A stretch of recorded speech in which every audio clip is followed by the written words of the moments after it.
Hello दोस्तों, चलो शुरू करते हैं फिजिक्स का मोशन इन स्ट्रेट लाइन। ठीक है, मोशन इन स्ट्रेट लाइन। चलो पहले अब इसको हम अच्छे से समझते हैं। मोशन इन स्ट्रेट लाइन, ठीक है, इसको डिलीट करते हैं फिर यहाँ से करते हैं मोशन इन स्ट्रेट लाइन। ठीक है, चैप्टर 2 है। सबसे पहले ये जो चैप्टर है इसमें पहले इंट्रोडक्शन समझते हैं कि व्हाट इज मोशन। ठीक है, मोशन क्या होता है वो सब बातें इसमें समझेंगे। मोशन से रिलेटेड कुछ कुछ और भी बातें हैं जैसे कि डिस्टेंस, डिस्प्लेसमेंट, टाइम, ये सब क्या क्या चीज है उसके बारे में हम लोग जानेंगे। इंट्रोडक्शन सबसे पहले समझते हैं कि ये जो है आपका मोशन, उससे इंट्रोडक्शन क्या क्या है। ठीक है, motion is the common to everything in the universe. ठीक है, ये जो बात है, ये जो बात है सही बात है। ठीक है, जो मोशन है ये हमारे यूनिवर्स में कॉमन है। ठीक है, यूनिवर्स में कॉमन है। अगर आप अपने आसपास कोई भी चीज देख रहे हो, जैसे कि पंखे चल रहे होंगे तो वो मोशन में है, रोड पे चल रही बाइक वो भी मोशन में है, अगर कोई बच्चा रोड पे दौड़ रहा है वो भी मोशन में है। ठीक है, अगर आप किसी टेलर के यहाँ जाते हो कपड़े सिलवाने तो उसके पास जो पैर है वो भी मोशन में है, वो जो चक्का घूम रहा होता है वो भी मोशन में है, सुई जो ऊपर नीचे हो रही थी वो भी मोशन में है। ठीक है, तो हर चीज क्या दिख रहा है, मोशन में दिख रहा है। That's why it is common in the universe. ठीक है, we walk, run, ride the bicycle, even when we are sleeping, air moves into and out of our lungs and blood flows in arteries and veins. ठीक है, ये सारा जो बातें सब क्या है, मोशन है। We see leaves falling from the tree and the water falling on a dam. यानी कि जब हम लोग देखते हैं कि कोई पत्ता जो होता है, पत्ता लीव्स पेड़ से गिर रहा होता है या फिर किसी डैम से पानी गिर रहा होता है, ये सब सब क्या है, मोशन में है।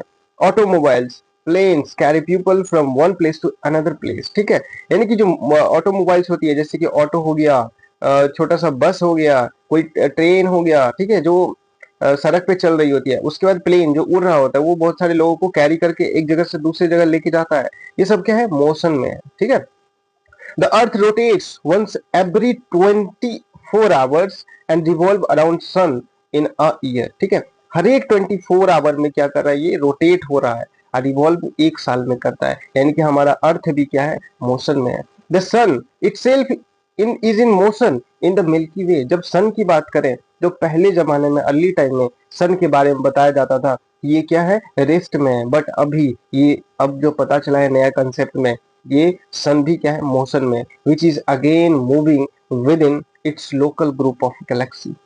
ठीक है, motion is change in position of an object with time. Motion exactly है क्या, change in position with time.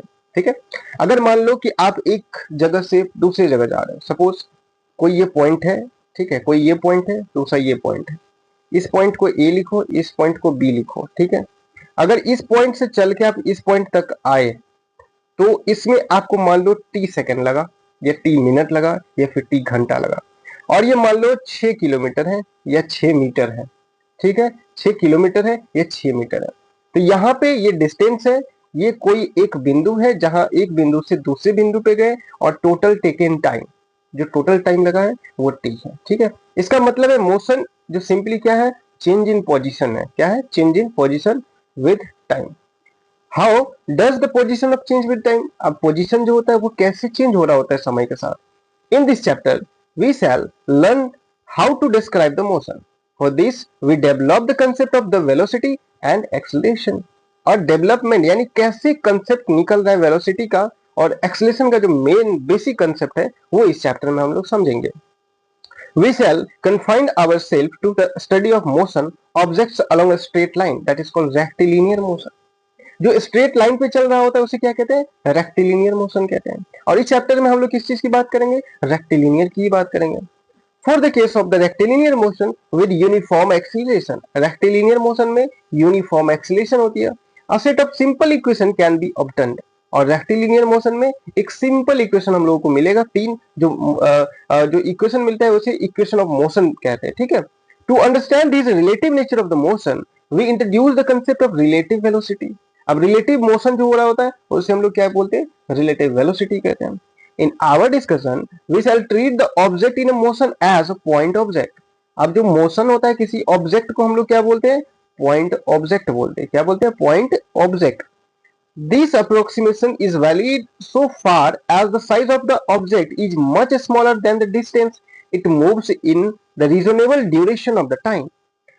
In a good number of the situation in real life, the size of the objects can be neglected and they can be considered as a point like object without much error.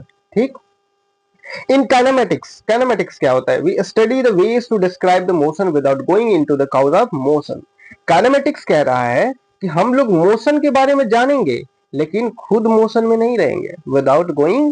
without causing motion, without going to cause motion. ठीक है, यानी kinematics का मतलब समझो study of motion. What cause the motion described in this chapter? And next chapter the forms the subject of the matter. ठीक है, next chapter में हम लोग इसके बारे में सब्जेक्ट पढ़ेंगे, अच्छे से पढ़ेंगे कि मैटर कैसे, मतलब वो भी मोशन से रिलेटेड है बट वो कुछ लॉज फॉलो करता है मोशन, उस चीज के बारे में जानेंगे. अब जो सबसे पहला टॉपिक है वो आपका क्या है? Instantaneous velocity and speed. Instantaneous यानी एकदम छोटे से मोमेंट के लिए हो रहा है, यानी बहुत छोटा सा टाइम है, टाइम बहुत छोटा है. ठीक है, बहुत कम टाइम है, स्मॉल टाइम.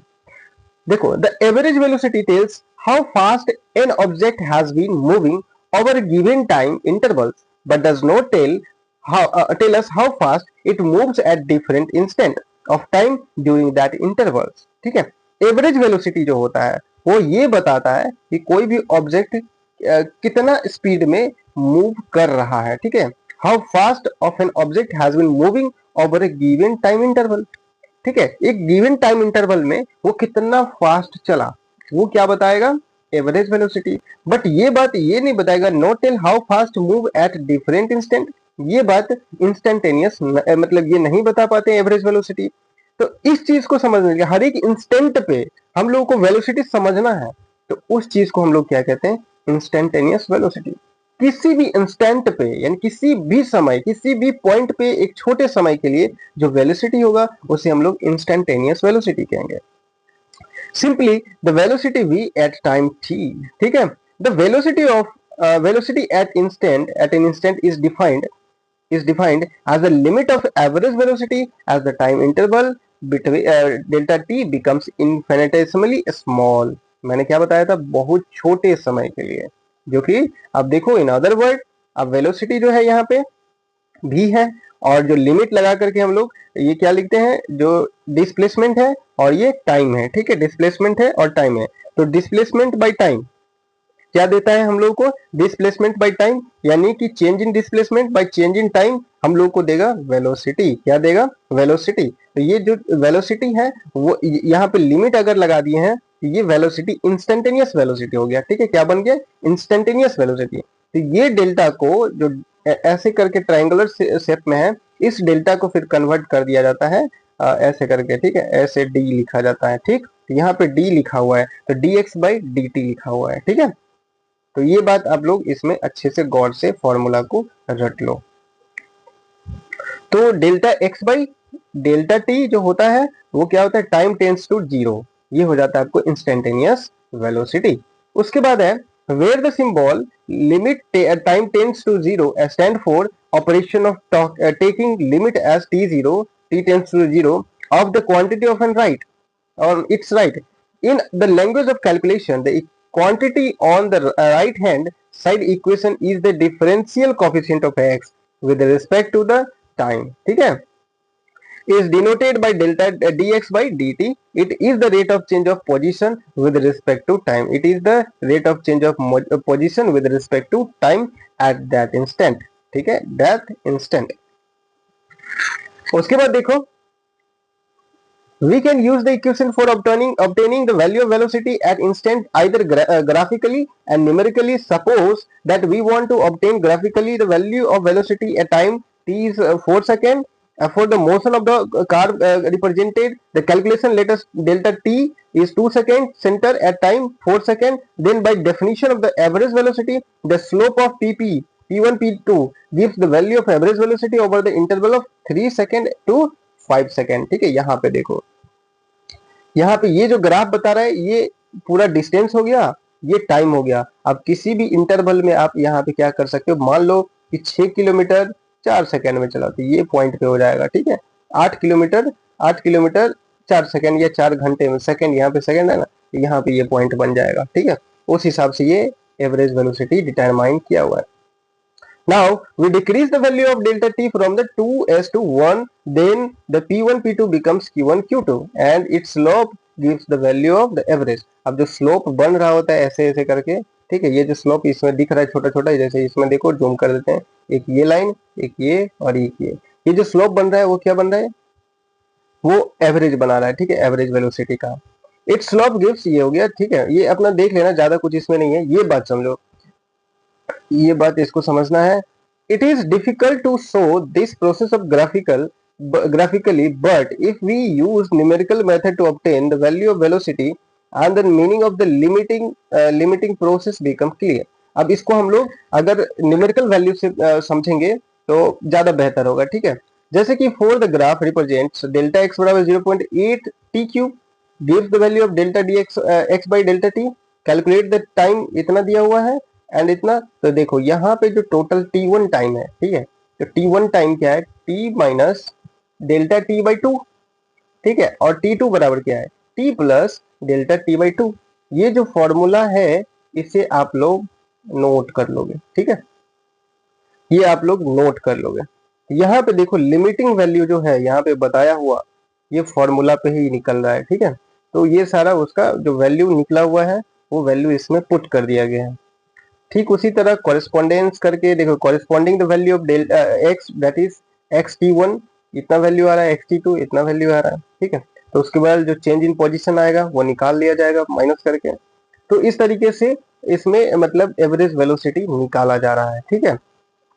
उसके बाद देखो यार, the graphical method for the determination of instantaneous velocity is always not convenient method, ठीक है। जो ग्राफिकल मेथड होती है वो उतना ज्यादा कन्वीनियंट मतलब नहीं होता है, कन्वीनियंट उतना इजी नहीं होता है ग्राफिकल मेथड में इंस्टेंटेनियस वेलोसिटी को पढ़ना। For this, we must carefully plot the position time graph and calculate the value of average velocity as delta t becomes smaller and smaller. It is easier to calculate the value of velocity at different instant if we have data of position at different instant or exact expression for the position as function of time. Then we calculate delta x by delta t from the data of decreasing value of delta t and the finding limiting value of value as we have done in table जो already ऊपर बताया. Use the differential calculus for the given expression and calculus. ठीक है, dx by dt at different instant as done in the following. ठीक है, अब देखो ये क्वेश्चन अच्छे से समझ लो. The position of an object moving along x, जो एक्स बराबर, ये क्वेश्चन मतलब इस तरह के क्वेश्चन नीट में पूछा जा चुका है, तो ये नीट के बेसिस के लिए है. एक सेकंड, इसको छोटा करके लिखना पड़ेगा. ये नीट के लिए है, ठीक है, NEET, ठीक है, ये नीट के लिए है. इसको अच्छे से आप लोग पढ़ोगे. अभी समझा देते हैं कैसे होगा.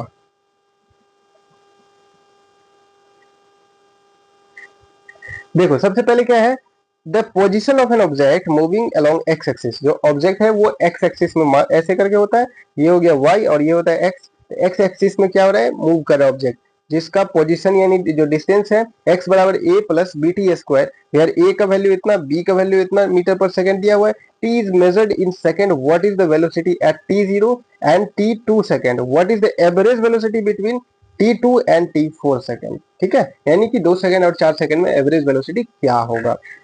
In the notation of differential calculus the velocity. अब डिफरेंशियल कैलकुलस हम लोग इसमें पढ़ रहे हैं, बट आप लोगों को अगर नहीं पता है डिफरेंशियल कैलकुलस क्या है, तो हम मैथमेटिकल टूल्स पे वीडियो बना करके लेक्चर इसमें डाल देंगे. आप लोग जो मैथमेटिकल टूल्स इन फिजिक्स है वो जरूर पढ़ लेना, ठीक है. मतलब मैं आपको बना करके अलग से बता दूंगा, जो एनसीईआरटी में उतना अच्छा से एक्सप्लेन नहीं किया गया है, ठीक है. चलो, तो वेलोसिटी बराबर क्या है, dx by dt. अब जो x का यानी पोजीशन है आपका कितना है, a plus b t square. अब इसको क्या करेंगे, ये कांस्टेंट है तो ये 0 हो जाएगा, और ये रूल के मुताबिक क्या हो जाता है, 2 से मल्टीप्लाई हो जाएगा, तो 2b और जो 2 है उसमें से -1 हो जाएगा, तो यानी 2bt बन जाएगा. b का वैल्यू इसमें दिया हुआ है और a का भी वैल्यू दिया हुआ है, तो ये तो खत्म हो गया. b का वैल्यू दिया हुआ है और t का भी वैल्यू दिया हुआ है, ठीक है. तो b का वैल्यू कितना है, 2.5. तो 2.5 को 2 से मल्टीप्लाई करेंगे तो कितना हो जाएगा, 5t आ गया, ठीक है. कितना हो गया, 5t.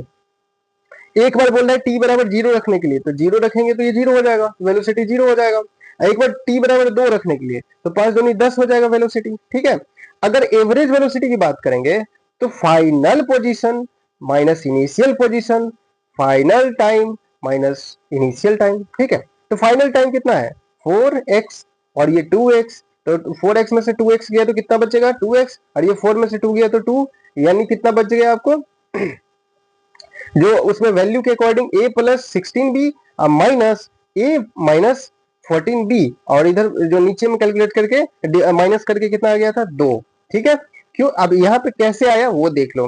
4 तो ये है ही, और x का वैल्यू इतना है, पता ही है आप लोगों को, जो अब अभी कैलकुलेट करके आया हुआ है, जो क्वेश्चन में दिया हुआ है इतना ही दिया हुआ है ना, उसी चीज को यहाँ पे डिफरेंशियल कैलकुलस के कर करके यहाँ पे रखा गया है वैल्यू को, ठीक है। यहाँ पे b का वैल्यू इतना है, ठीक है, तो b का वैल्यू इसमें पुट कर दो, a का वैल्यू पुट कर दो, जो आ रहा है उसको यहाँ पे लिख लेना है, ठीक है, जो आ रहा है वहां पे लिख लेना है। तो फिलहाल देखो यहाँ पे किया गया है a plus 16b minus a minus 14b, ठीक, बाई 2। अब इसको क्या किया है, कैलकुलेट करोगे तो 6 इंटू बी आ रहा है, और जो 6 इंटू बी है, बी का वैल्यू 2.5 है, तो 2.5 करने पे हम लोग को वैल्यू कितना आ रहा है 15 मीटर पर सेकेंड, जो कि आप लोग का क्या निकल गया average velocity. Note that the information uniform motion, अब यूनिफॉर्म मोशन में क्या हो रहा है, the velocity is the same as the average velocity at all the instant. अब यूनिफॉर्म मोशन में जो होता है वो एवरेज वेलोसिटी हमेशा बराबर होता है, इस बात को भी आप लोग नोट करोगे, ठीक है। उसके बाद देखो इंस्टेंटेनियस स्पीड, इंस्टेंटेनियस स्पीड क्या होता है, simply speed is the magnitude of velocity. Speed क्या होता है, magnitude of velocity, speed is the magnitude of velocity. For example, a velocity of plus 24 meter per second and velocity minus 24 meter per second both have the associated speed 24. It should be noted that the average speed over finite intervals of time is greater or equal to the magnitude of the average velocity. Instantaneous speed at instant is equal to the magnitude of the instantaneous velocity at that instant. Why so? ठीक है। अब आगे देखते हैं acceleration. अब acceleration की बात करो, एक्सीलरेशन, ठीक है। एक्सीलरेशन क्या होता है, the velocity of an object change during the course of motion, ठीक है। अब change in velocity with time, change in velocity हम लोग क्या कहते हैं उसको एक्सीलरेशन कहते हैं, चेंज इन वेलोसिटी, ठीक है। वेलोसिटी में चेंज आ रहा है तो उस चीज को एक्सीलरेशन कहा जाता है। How describe the change, should it be described as the rate of change of velocity with the distance with time? Yes, this was a problem even Galileo's time, ये बहुत बड़ा प्रॉब्लम था किस टाइम, गैलीलियोस के time, कि velocity acceleration उस time नहीं समझा जा सकता था। It was the first thought that this change could be described by the rate of change of velocity with distance, but through his study motion of freely falling object and motion of object on inclined plane, Galileo concluded that the rate of change of velocity, यहाँ पे देखो Galileo concluded that the rate of change of velocity with time is constant motion for all the object in free falling. free falling में क्या होता है, rate of change of velocity with time हमेशा क्या होता है constant होता है, ठीक है, क्या होता है constant होता है।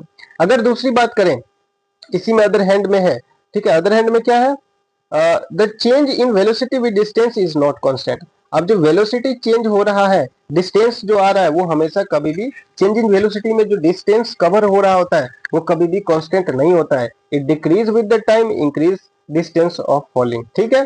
This led to be concept of acceleration as the rate of change of velocity. Simply इसका मतलब क्या हुआ, rate of change of velocity is called acceleration, ठीक है। The average acceleration over the time interval is defined as the change in velocity divided by time interval, ठीक है। जो यहाँ पे फॉर्मूला बताया हुआ है change in velocity by change in time, आप लोग इसे याद कर लोगे, और वही बात सब इसमें भी बताया गया है, ठीक है। उसके बाद देखो इंस्टेंटेनियस वेलोसिटी एक्सीलरेशन क्या होता है, is defined, instantaneous defined in the same way instantaneous velocity, same way है, वही क्या लगाया गया, लिमिट लगा करके, और time tends to zero, change in यानी dv by dt, dv by dt को क्या कहते हैं, एक्सेलरेशन कहते हैं। The acceleration at the instant is the slope of the tangent to the vt curve at that instant. The velocity is a quantity having both magnitude and direction. The change in the velocity may involve either both these factors. The acceleration therefore may result from change in speed, and it means only magnitude. A change in direction or changes in both like velocity, acceleration can also be positive, negative or zero. Position time graph for the motion with the positive, negative and zero acceleration are shown respectively. Note that the graph curve upward for positive acceleration, downward for the negative acceleration, and it is a straight line for the zero acceleration. Although the acceleration can vary with time. Acceleration क्या होगा? Vary with time. उसके बाद क्या है? Our study in this chapter, we will restrict to the motion both constant acceleration. In this case, average acceleration equals to the constant value of acceleration during the intervals. If the velocity of an object is v naught and t is equal to 0, then v at the time t will be vt. देखो, अगर मान लो कि ये दिया हुआ है, इस चीज को आप लोग इस फॉर्मूला को, जो पहला मोशन का फॉर्मूला होता है, ये होता है v is equal to v nought plus a t. V nought को ही, वी नोट के ही बहुत जगह यू पढ़ेंगे हम लोग। क्या पढ़ेंगे? यू पढ़ेंगे। ठीक है, इसमें देखो ये जो बताया गया यहाँ पे, ये क्या है? पॉजिटिव ग्राफ है, पॉजिटिव एक्सलेशन है। ये क्या है? एक्सलेशन घट रहा है, निगेटिव एक्सलेशन है। ये क्या है? एक्सलेशन यहाँ पे क्या है? जीरो है। ठीक है, यहाँ पे एक्सलेशन जीरो है। Let us see how the velocity time graph looks like from the simple cases and show the velocity time graph motion with constant acceleration. पहला देखो, इसमें कुछ केस है। An object is moving in positive direction with positive acceleration. ठीक है, An object is moving in positive direction with negative acceleration. ठीक है, इसमें देखो जैसे ये है, कुछ कंडीशंस हम लोगों को ग्राफ देख लेना है। ये क्या है? एकदम थोड़ी ऐसे फिर ऐसे, है ना। तो ये जो एरिया प्लॉट बन रहा है, ये जो प्लॉट एरिया है, ये वीटी ग्राफ का बन रहा है। ठीक है, तो ये एक्सलेशन का हुआ। उसके बाद इसको छोड़ दो और ये ग्राफ कवर हो रहा है ना। तो ये जो ग्राफ हो गया, ये आपको क्या दे रहा है? यानी कि change in velocity, change in time. ये भी आपको क्या दे रहा है? एक्सलेशन दे रहा है। ठीक है, ये भी निगेटिव साइड में है, ये निगेटिव, ये पॉजिटिव में है और ये निगेटिव में है। इस चीज को आप लोग एक बार पढ़ लोगे। ठीक है, एरिया कवर्ड, एरिया जो होता है, ये जो एरिया कवर्ड है, इसको एक्सलेशन कहा जाएगा। देख लो यहाँ कि vt curve is a straight line parallel to the axis और under area under t and t not area rectangle of u base t, therefore ut which is displacement in this time interval. How come this case area equal to distance. अब जितना भी area ये cover हो रहा है, sir यहाँ पे ये जो एरिया कवर हो रहा है, इसको डिस्प्लेसमेंट कहा गया। क्या कहा है? डिस्प्लेसमेंट। ठीक है, या फिर कहेंगे डिस्टेंस, लेकिन दोनों क्या है? डिस्प्लेसमेंट और डिस्टेंस दोनों क्या है? अलग अलग चीज है। ठीक है, तो यहाँ पे time interval how come area equal to distance. अब ये बात देखना होगा कि भाई एरिया जो निकल रहा है वो डिस्टेंस के बराबर है या नहीं। अब देखो, note that x T, we T and A T graph shows several figures in this chapter sharp kinks at some points, implying that the function are not differentiable at this point. In any realistic situation, the function will be differentiable at all the points and graphs will be smooth. What this means physically is that acceleration and velocity cannot change value abruptly at instant. Change are always continuous. Changes जो होता है वो हमेशा क्या होता है? Continuous होता है, कभी भी कांस्टेंट नहीं हो रहा होता है। इसके बाद देखो kinematics equation for the uniformly, ठीक है, फॉर द यूनिफॉर्मली एक्सलेशन। अब जो ये काइनेमेटिक इक्वेशन है, ये हम लोग नेक्स्ट वीडियो में समझेंगे कैसे क्या है, इसको प्रूव भी करेंगे। ठीक है, तो नेक्स्ट वीडियो का आप लोग इंतजार करो।